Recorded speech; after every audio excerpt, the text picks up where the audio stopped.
Oi, gente, tudo bom? Vamos começar então a nossa vista, tá? Da avaliação oficial de pronto-socorro, né? Lembrando que as perguntas aqui para mim elas estão na ordem, mas para vocês, né, elas estavam todas embaralhadas, ok? Então vamos lá. Qual é a definição de triagem e por que ela é tão importante?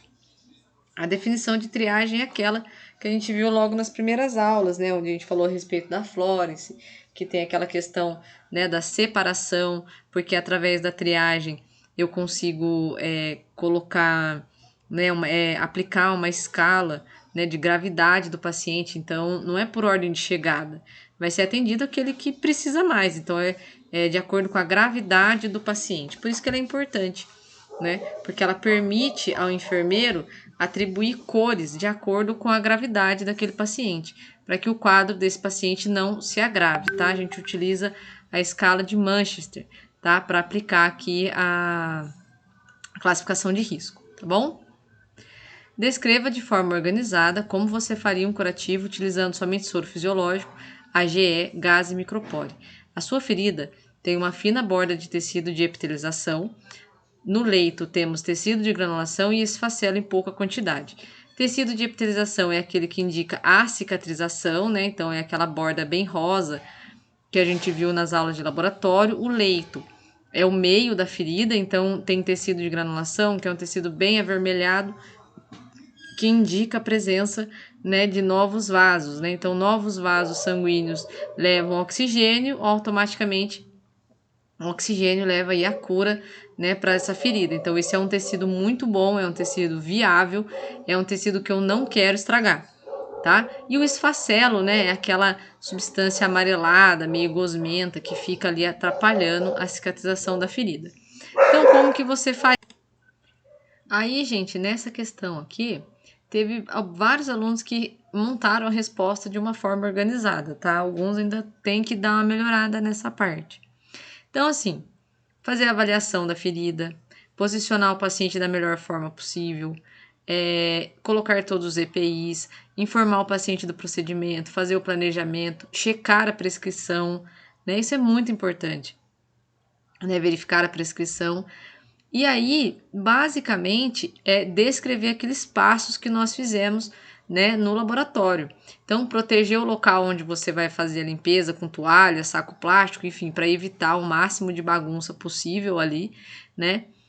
Irrigar a ferida toda, né? Sempre jogando jato de soro para remover o esfacelo, nunca passar gaze para fazer essa remoção, porque você pode, sem querer, destruir o tecido de granulação, né? Se possível, sempre dar preferência para limpar a ferida do mais limpo para o mais sujo, irrigar as bordas da ferida, a pele, né? Fazer as trouxinhas de gaze para secar a pele em volta da ferida, né? Desprezar essa gaze com uma segunda gaze, hidratar com a GE a borda da ferida, no leito da ferida pingar, né? Bastante a GE ali, tá? No leito da ferida para atingir o tecido de granulação.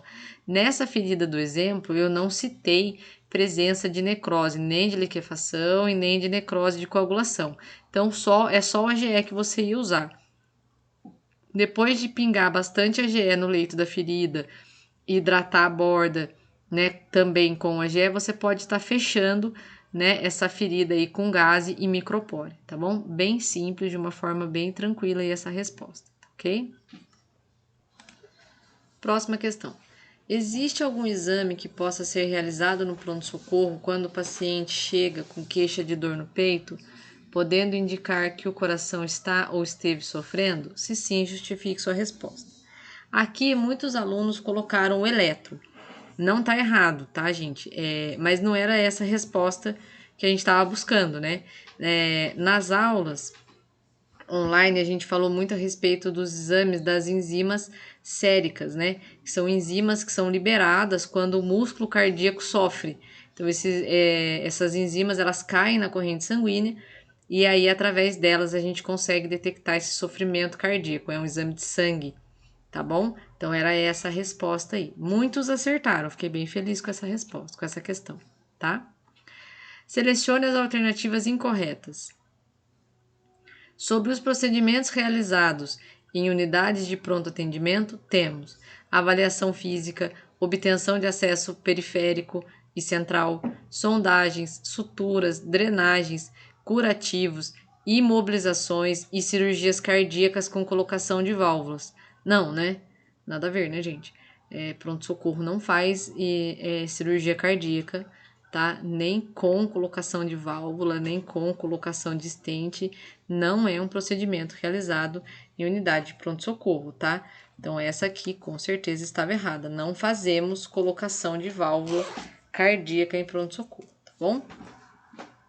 A divisão estrutural dos prontos atendimentos segue uma ordem para evitar, né, uma série de transtornos e para melhor organizar o fluxo de pessoas e atendimentos. Sendo assim, temos 2 eixos.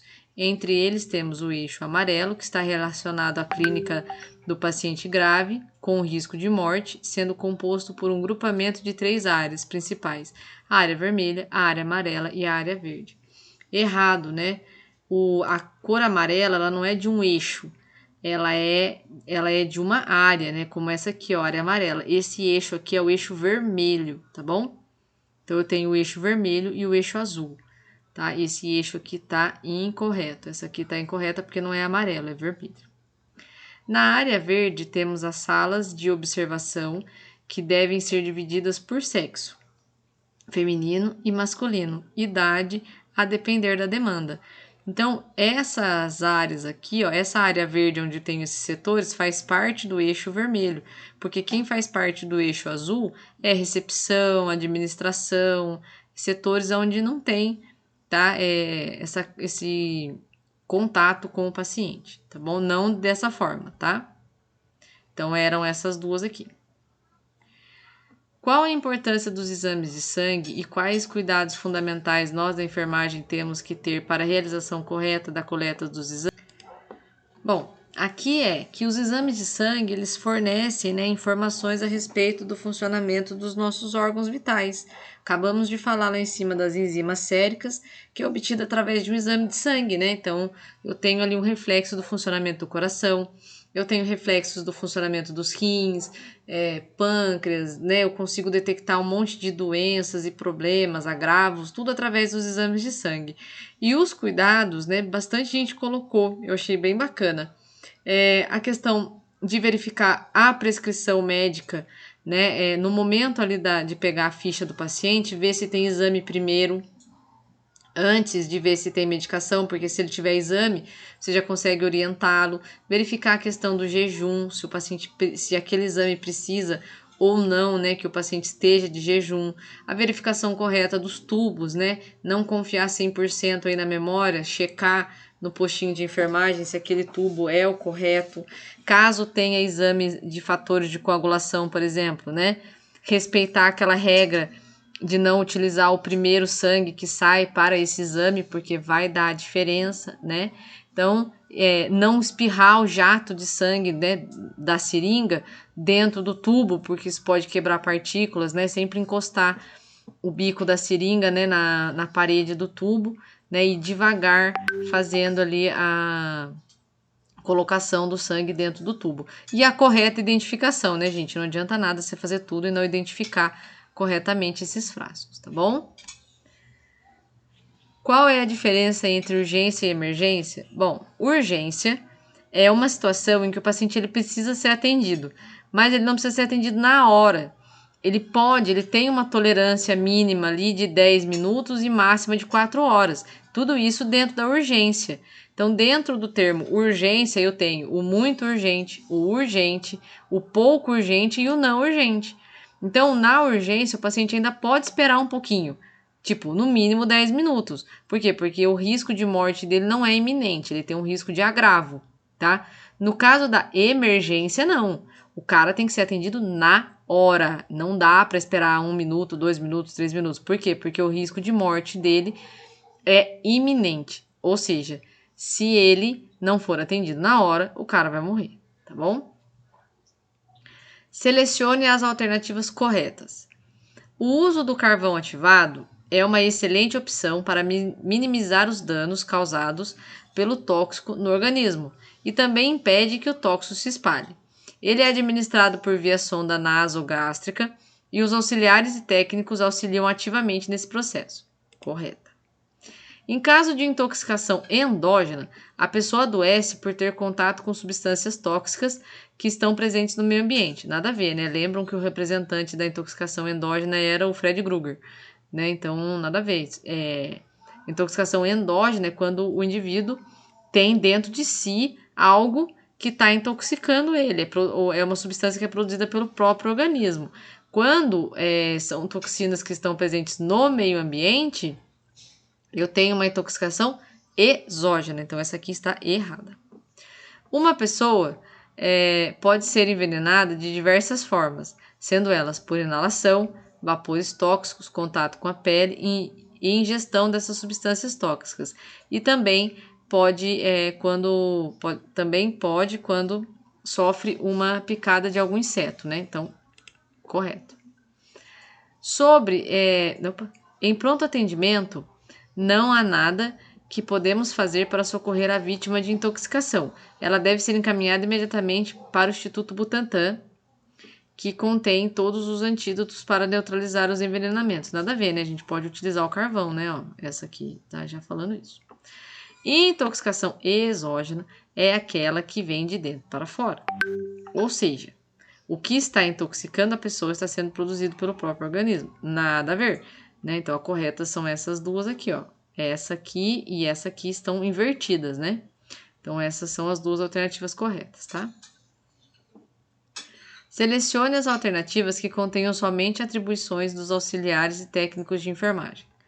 Prestar cuidados gerais em relação à higiene, alimentação e realizar curativos, lembrando que os mais complexos devem ser delegados pelo enfermeiro? Sim.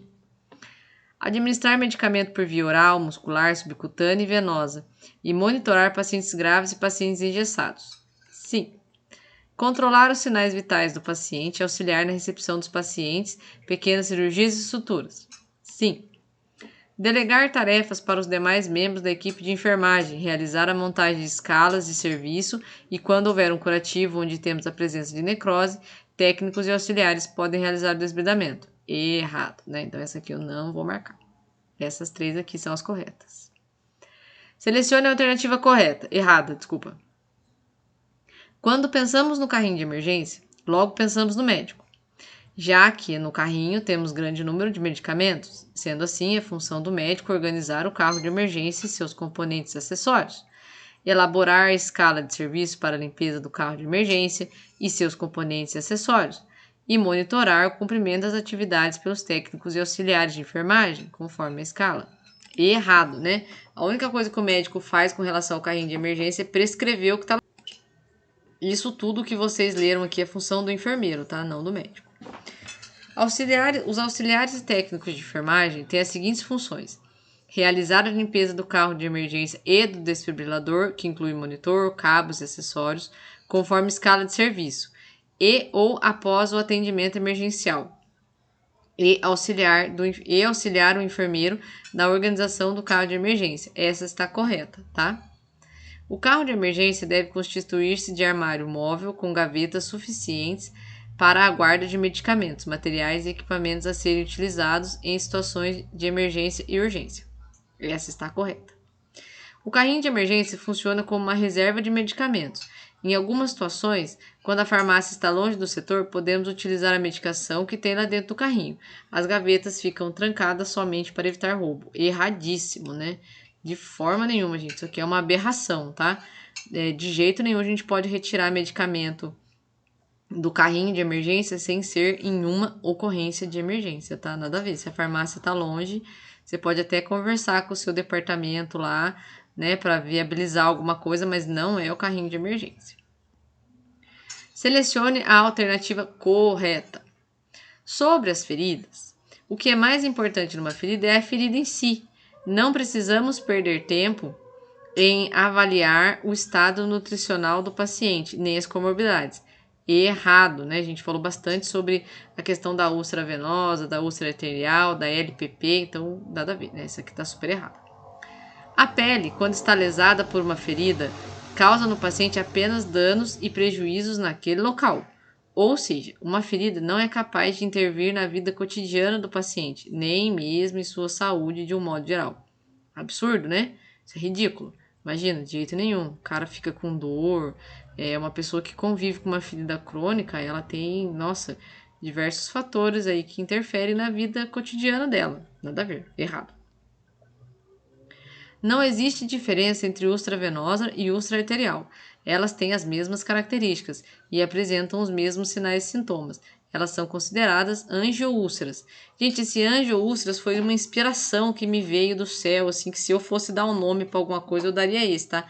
Mas também é um absurdo, né? Nada a ver, totalmente diferente uma úlcera da outra. A única coisa que elas têm de semelhante é que elas normalmente acontecem no mesmo lugar. Outra aqui, né?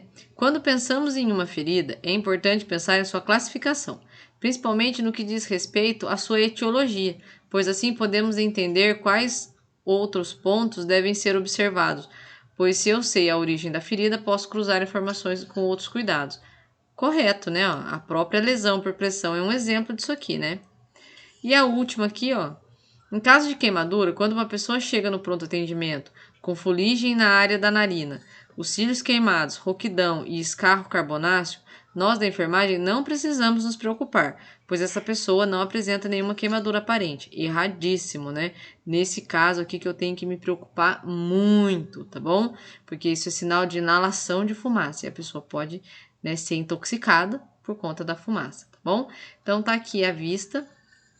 Qualquer coisa que vocês tenham a comentar, qualquer argumentação com relação à nota, qualquer dúvida, qualquer equívoco na soma, eu estou à disposição, é só me mandar que a gente corrige, tá bom? Muito obrigada e até a próxima.